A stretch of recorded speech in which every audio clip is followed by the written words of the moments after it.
Let's set the stage for our showdown. Two powerful contenders from the ARM family, both ready to impress.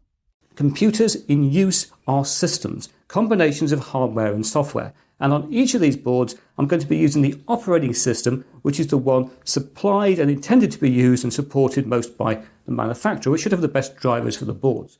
So specifically, I'm going to be running the latest version of Raspbian on the Raspberry Pi 4B, and I'm going to be running Jetpack on the Jetson Nano, which is supplied by NVIDIA for this board.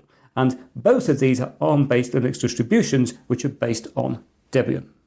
So there we are. That is the hardware. Let's now put it on test.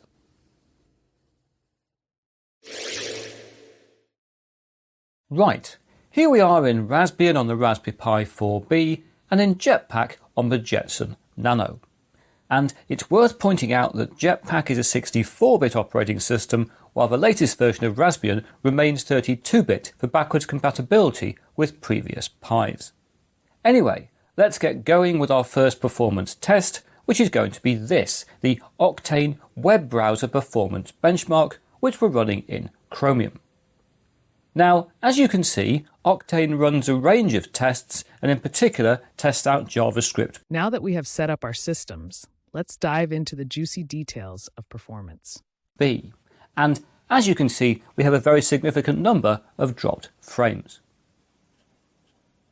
Transitioning to the Raspberry Pi 3B Plus, things are pretty similar, with the number of drop frames still very high, and there's not a lot more I can say here.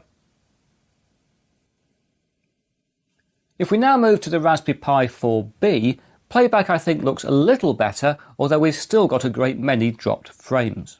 YouTube. As we transition from one board to another, let's see how they handle the real test. Video playback. On the Raspberry Pi 4B.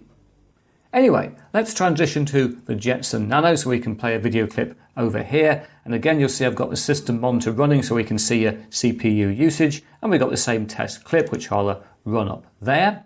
And it'll play and we can bring it up to a full screen. And again, there's no problem playing a 1080p video on the Jetson Nano. That's working absolutely fine. Again, some very familiar video.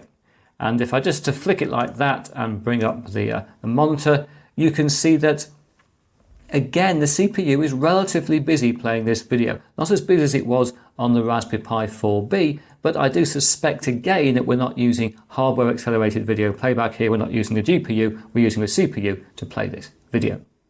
Anyway, it basically works, so you can be reassured you've got good 1080p video playback on. In conclusion, whether you're Team Raspberry Pi or Team Jetson Nano, one thing's for sure, the right cooling and software support can make all the difference.